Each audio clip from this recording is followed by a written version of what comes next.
느헤미야 2장 11절부터 20절, 11절부터 교독합니다. 내가 예루살렘에 이르러 머무른 지 사흘 만에 내 하나님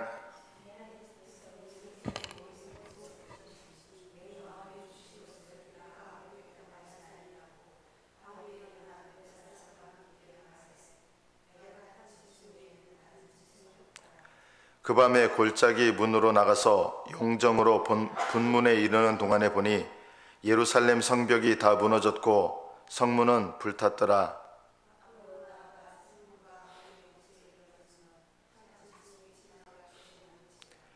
그 밤에 시내를 따라 올라가서 성벽을 살펴본 후에 돌아서 골짜기 문으로 돌아왔으나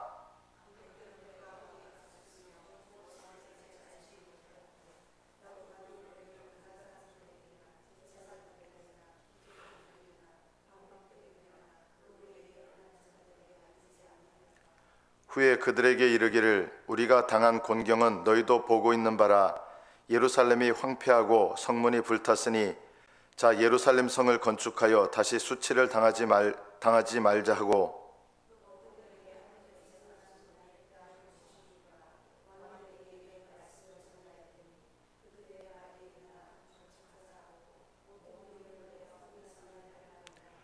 호론 사람 산발랏과 종이었던 암몬 사람 도비아와 아라비아 사람 겟셈이 이 말을 듣고 우리를 업신여기고 우리를 비웃어 이르되 너희가 하는 일이 무엇이냐? 너희가 왕을 배반하고자 하느냐 하기로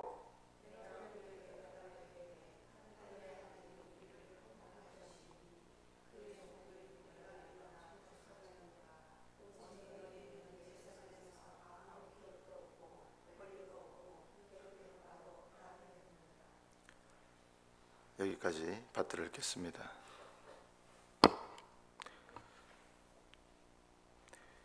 느헤미야가 돌아와서 3일 동안 어디 가는지 뭘 하는지 사람들에게 알리지 않고 은밀하게 다녔습니다. 왜 느헤미야는 다른 사람들을 대동하고 이렇게 함께 다닐 수도 있는데 뜻을 같이 하는 사람들과 함께 할 수도 있잖아요. 근데 왜 아무에게도 알리지 않고 3일 동안 이렇게 은밀하게 아무도 모르는 가운데서 살펴보는 무너진 예루살렘 성을 살펴보는 일을 했을까요? 우리가 이 느헤미야로부터 배워야 될 것이 있습니다. 첫째는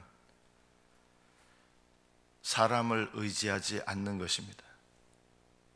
하나님께서 때가 될 때까지는 사람을 의지하는 것과 하나님께서 다른 사람과 협력하는 것과 이게 다른 거예요. 하나님께서는 하나님의 일을 할 때 다른 사람들과 함께 일하기를 원하십니다. 그러나 처음부터 그렇게 하는 게 아니고 그렇게 때가 되어야 하는 것입니다. 지금은 어떤 때느냐? 하나님의 뜻 가운데서 계획이 설 때까지는 하나님의 뜻을 오직 기다리면서 하나님과만 물어봐야 되는 때예요. 지금은요. 어떻게 해야 되는지. 근데 계획을 할 때 일단 다 살펴보고 거기에 맞춰서 계획하지 않았습니다. 느헤미야가요. 우리는 보통 이렇게 하잖아요. 형편을 살펴보고 형편대로 맞게 거기서 이렇게 예를 들면 어떤 계획을 수립합니다. 우리 교회 이제 작년에 이제 예산을 짤 때 이런 거예요. 예상되는 수입 거기다가 이제 우리가 맞추고 그 수입 안에서 우리가 올해 계획을 짠 거예요. 사실은 이거는 느헤미야가 한 것과는 다른 방법입니다. 느헤미야는 이런 식으로 한 거예요. 하나님께서 우리에게 하기를 원하시는 일이 무엇인가? 하나님께서 우리에게 명령하신 일이 무엇인가? 이것을 주의 깊게 살핀 다음에 그 하나님의 계획을 따라서 예산을 이제 짭니다. 그럼 현실적인 예산이 이제 모자랄 수 있잖아요. 그럼 어떻게 하느냐? 하나님, 현실적인 예산이 하나님의 뜻을 행하는데 부족합니다. 이 예산을 채워주시고 사람을 보내주시든지 하나님 채워주십시오. 이렇게 하는 것은 믿음으로 하는 것이고요. 그렇다고 해서 이제 우리 교회가 올해 예상되는 수입에 맞춰서 하는 게 무조건 잘못이냐? 그거는 아니지만, 그러나 하나님의 뜻을 우선하고 하나님께서 우리가 하기를 원하시는 일이 뭔가, 여기에다가 포커스를 맞추고 하나님 뜻을 물으면서 이렇게 믿음으로 한 것보다는 한 단계 낮은 거라고 할 수 있습니다. 우리는 이 한 단계 낮은 데서 한 단계 위로 올라가려면 때로는 영적인 모험도 필요합니다. 하나님을 의지하는 게 필요합니다. 이 느헤미야는 성벽을 다 살펴본 다음에 지금 예산이 어느 정도 들겠고 이제 이렇게 된 게 아니라 하나님 앞에 기도하면서 하나님의 뜻 가운데 제가 뭘 해야 되는지, 이건 사람들한테 물을 필요가 없는 거예요. 왜냐하면 아직 세울 마음이 없는 사람하고 이야기해봐야 부정적인 얘기들밖에 안 나옵니다. 이럴 때는 어떻게 되냐? 하나님께 소명과 비전을 가진 사람이 하나님께 물어서 하나님의 뜻 가운데 비전이 어느 정도 계획이 수립되어야 됩니다. 그리고 이 비전을 같이 나누는 것입니다. 그 다음에 느헤미야는 아무에게 알리지 않았습니다. 또 하나의 이유는 만약에 이 계획 단계에서 다른 사람한테 이렇게 알려서 함께 돌아다니면 벌써 대적들이 있거든요. 하나님의 일을 하면 꼭 방해가 있습니다. 대적들이 있는데 이 대적들도 역시 손을 쓰는 거예요. 대적들도요. 그래서 이것을 미리 차단하려고 하나님과 나 사이에서 하나님께서 주신 비전을 받고 구체적으로 하나님께서 주신 방향이 정해질 때까지는 다른 사람과도 나누지 않습니다. 그리고 하나님께서 허락하신 뜻 가운데서 방향과 하나님이 허락하시는 계획이 수립되면 이제 현실을 보는 겁니다. 정직하게 살펴보는 겁니다. 정확하게 살펴보는 겁니다. 현실을 파악합니다. 현실이 어떻게 됐고 어디 문이 무너졌고 이런 것들을 세세하게 살펴봅니다. 이것도 역시 다른 사람의 의견을 물론 무시하는 분은 아니에요. 그러나 이 시점에서 다른 사람에게 이런 계획을 가지고 있는데 우리 함께 어디가 무너졌는지 살펴봅시다 하고 우우 돌아다니고 이러면요, 벌써 대적들에게 이것이 간파당하고 또 대적들도 계획을 수립하는 거예요. 왜냐하면 실제로 예루살렘 성이 지금 불타버린 이유가 대적들의 방해 때문에 불타버렸거든요. 그리고 메대 바사왕들로부터 허락을 받아서 된 거거든요. 이 대적들이 여전히 상존하고 있는 거예요. 그래서 이들이 계획을 수립하지 못하도록 살펴보는 일에도 먼저 3일 동안 이렇게 깊이 살펴봅니다. 방백들은 내가 어디 갔었는지 무엇을 했는지 알지 못하였고 나도 그 일을 유다 사람들에게나 제사장들에게나 귀족들에게나 방백들에게나 그 외에 일하는 자들에게 알리지 않았다. 끝까지 이렇게 한 건 아니에요. 자, 이제 때가 됐습니다. 17절에 보면 후에 그들에게 이르기를 하면서 이제 다른 사람들에게 이 하나님께서 주신 자기 계획, 원래 처음부터 온 계획이 있었잖아요. 나는 예루살렘 성을 중수하겠다. 바벨론 왕에게, 메대 바사 왕에게 허락을 받아서 온 거예요. 내가 너 도와주겠다. 왔지만 여전히 대적들이 있다는 거 알아야 돼요. 하나님께서 하시는 일이라고 해서 무조건 아무렇게나 하는 게 아닙니다. 하나님이 하시는 일에 반드시 대적도 역사한다는 것을 아셔야 됩니다. 우리는 하나님이 일하시는데 어떻게 대적이 일어날 수 있느냐, 이거는 하나님이 하시는 일을 잘 모르는 것입니다.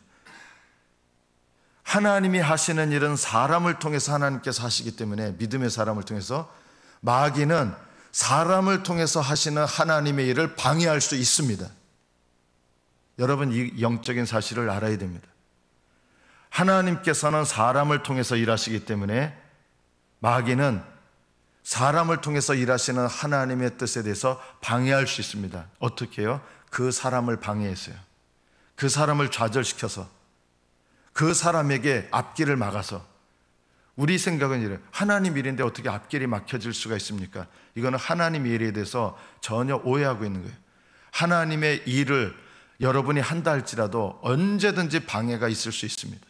심지어 여러분을 사용하셔서 하나님께서 일하신다고 할지라도 방해를 받을 수 있다는 것을 알아야 됩니다. 왜냐하면 사람을 통해서 일하시기 때문입니다. 사람과 상관없이 하나님께서 일하시는 거 마귀가 방해 못합니다. 그건요, 감히 방해를 못합니다. 어떻게 방해를 합니까? 그러나 사람을 통해서 일하시는 하나님의 일은 마귀도 사람을 통해서 방해하는 일이 허락되어 있습니다. 그래서 성령께서 역사하시는 일은 항상 악한 영도 함께 방해하려고 한다는 것을 기억해야 됩니다. 그들에게 이제 말할 때가 된 거예요. 우리가 당한 곤경은 여러분들도 보고 있는 바입니다.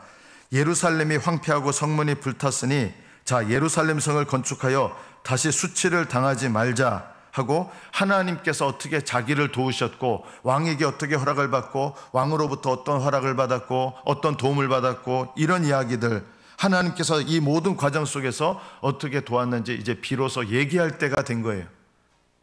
그러니까 그들이 마음속에 이런 마음이 드는 거예요. 일어나 건축하자. 만약에 처음부터 살펴보지 않고 하나님의 뜻 가운데 계획하지 않고 똑같은 얘기를 했으면 어떻게 됐을까요? 안 돼요.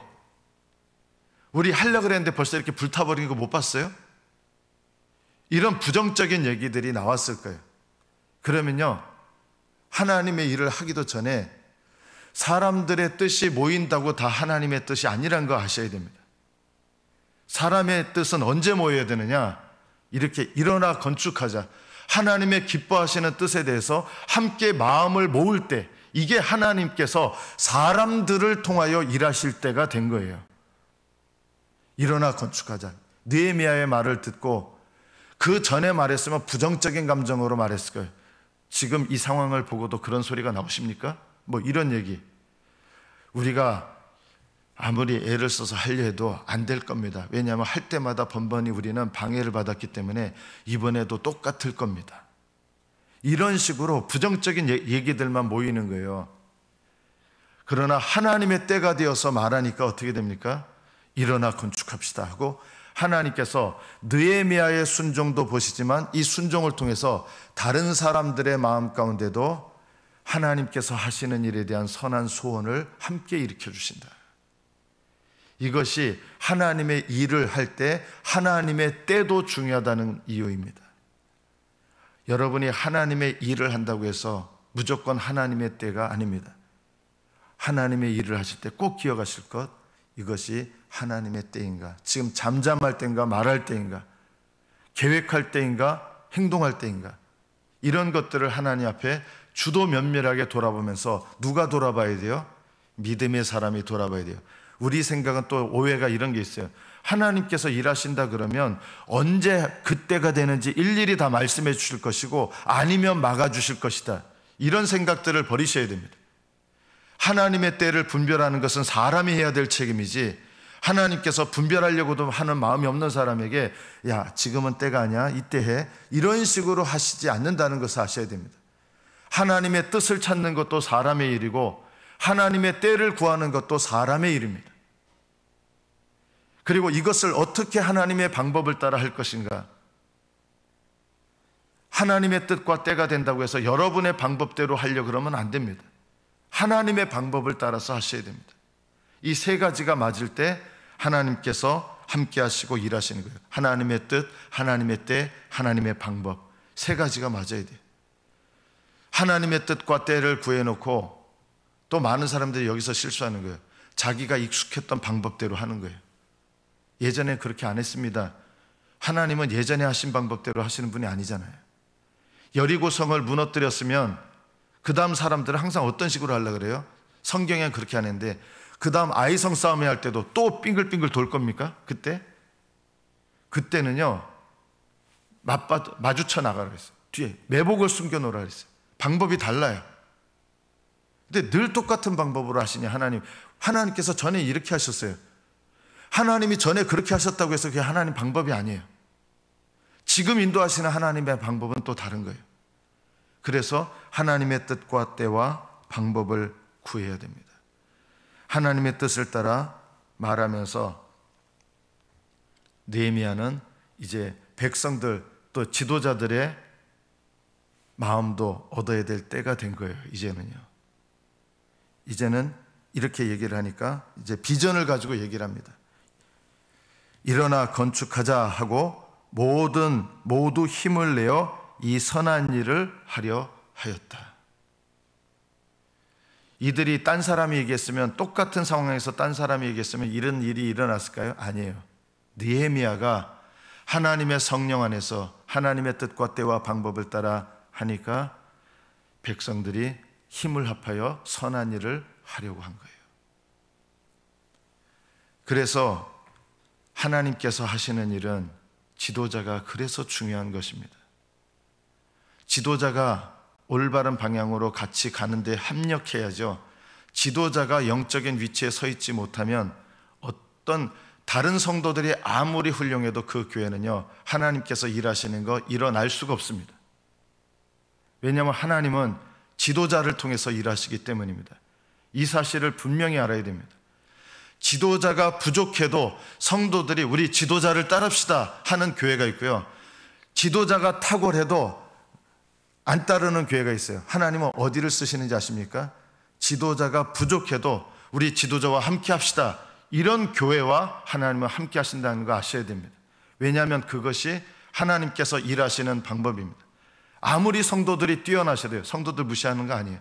성도들이 뛰어나도 지도자를 통하여 일하시는 하나님의 뜻이 막히면 하나님의 역사는 이루어지지 않습니다.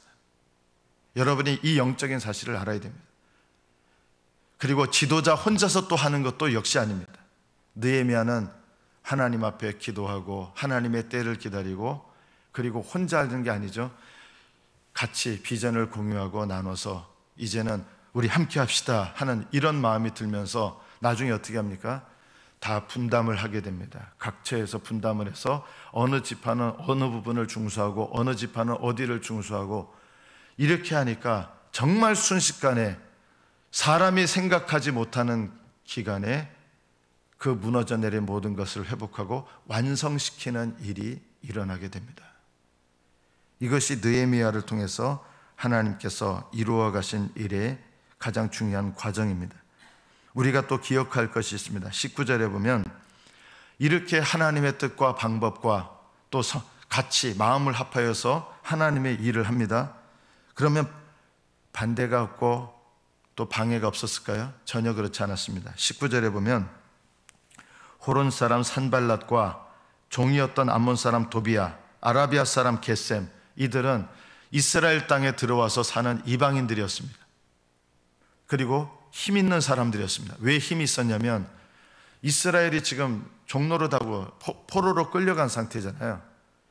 어느 정도 자유를 주어서 돌아오긴 했지만 포로 상태예요. 이 상태에서 이 이스라엘 땅에서 이미 힘을 발휘하고 있던 사람들이 누구냐면요, 바벨론 때부터, 메데바사 시대 바로 직전이 바벨론 시대인데 바벨론 때부터 이주 정책을 벌여가지고 바벨론 왕들이 이스라엘 땅, 예루살렘 땅에 이방인들을 거주시켰습니다. 그리고 당연히 유대인들의 힘을 약화시키기 위해서 어떤 일을 합니까? 그들에게 힘을 실어준 거예요, 이방인들에게.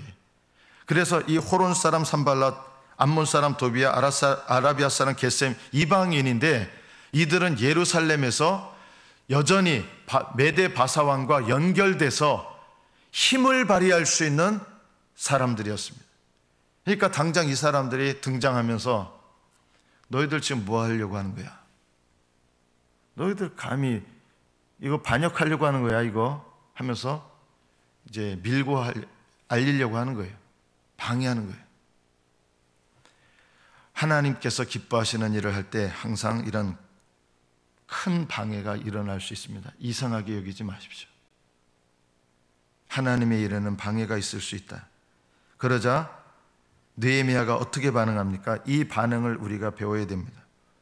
너희들이 뭔데 하나님 하시는 일 막어? 이렇게 분노해서 말하지 않았습니다. 분노해서 말하는 게 아니라 이렇게 대답합니다. 하늘의 하나님이 우리를 형통하게 하시리니 그의 종들인 우리가 일어나 건축하려니와 오직 너희에게는 예루살렘에서 아무 기업도 없고 권리도 없고 기억되는 바도 없다. 이게 분노해서 말하는 게 아니라 담대하게 선포하는 거예요. 하나님 의지하면서. 이 반대가 일어나는데 이 반대를 담대하게 맞받아치는 거예요. 분노해서 한 게 아니에요. 하나님께서 주시는 담대함 가운데서 이 반대에 대해서 그래? 너희들 두고 보자 해가지고 이제 이들이 하려고 한 대로 밀고를 합니다. 메대 바사 왕에게 이스라엘 사람들이 반역을 일으키려고 이렇게 한다는 이야기를 알리게 됩니다. 그러자 이스라엘 사람들은 또 돕는 사람이 또 나타나는 거예요. 예전에 고레스 왕 때부터 그리고 다리오 왕 때 한번 선포한 조선은 폐기될 수 없거든요. 그것들을 다시 되새기면서 찾아내면서 그들의 계획이 무산되고 오히려 이 대적들에게 너희들은 왕이 메데바사 왕이 이렇게 명령합니다. 너희들은 그들이 하는 일 방해하지 마라. 그리고 그들이 하는 일을 도와줘라. 오히려 반대가 되어버렸어요. 그들이 하는 일을 적극적으로 도와라. 이런 명령이 떨어지게 됩니다. 그래서 대적들도 꼼짝없이 오히려 가만히 있었을 수 있었던 사람들이었는데 오히려 이들이 이스라엘의 역사를 도와주는 이 재물을 보내줘야 되잖아요. 공급해주고. 이런 일에 하나님께서 대적들도 어쩔 수 없이 일하도록 역사하시고 하나님께서 하나님의 일과 뜻이 이루어지게 하셨습니다. 우리가 오늘 이 본문을 통해서 하나님께서 우리를 통해서 하시고자 하시는 일, 하나님의 일은 느헤미야와 같이 내가 하나님 뜻을 적극적으로 구하고 하나님 뜻대로 순종하려고 애쓰셔야 되고, 여러분이 하나님의 뜻을 따라서 철저하게 여러분의 마음과 삶을 들여서 여러분이 수고를 다할 때 하나님께서 그 수고, 믿음의 수고와 함께 하나님께서 일하시고 도우시고 함께 하신다는 것입니다. 저는 모르겠으니 하나님 알아서 하세요. 이거는 불신앙입니다. 하나님께서 내게 맡기신 일을 왜 하나님께 맡깁니까? 이거는 신앙이 아닙니다. 하나님께서 나에게 맡기시는데 저는 이거 못하겠어요. 하나님이 해주세요. 이거는요, 아니에요. 하나님께서 맡기신 사명을 내가 감당할 때 하나님께서는 그가 감당할 수 있도록 지혜와 능력과 필요한 것들을 채워주십니다. 하나님께서, 저는 우리 교회에 어떻게 보면 느헤미야가 보았던 성벽은 무너지고 성이 불탄 것 같은 이런 비참하고 어떻게 보면 소망이 없고 비전이 없는, 누가 봐도 이게 이렇게 불타버렸는데 또 우리가 뭘 한다 한들 또 이게 성이 서겠느냐, 누가 또 방해를 해가지고 그나마 있던 것도 무너질 것이다, 이런 암울한 생각이 가득 차 있는 이 세대에 하나님께서 느헤미야를 보내셔서 비전의 사람이 오니까 생각이 바뀌고 사람들이 바뀌고, 사람들은 똑같은 사람이었던 것 같은데 하나님께서 함께 일하시니까 결국은 그렇게 오랜 며칠이 안 돼서 오랫동안 미적거려 왔던 이 일들이 순식간에 세워지고 하나님께서 영광 받으시는 일이 일어난 것입니다. 하나님께서 우리 교회도 하나님의 뜻에 순종하시면 하나님께서 순식간에 일으키실 것이고 하나님의 놀라우신 역사를 일으켜 나갈 것입니다. 모든 부정적인 생각과 사람의 생각을 내려놓으시고 하나님께서 인도하시는 일에 순종하셔서 여호와의 집을 건축하시는 저와 여러분 되시기를 축복합니다. 기도하겠습니다. 하나님 아버지,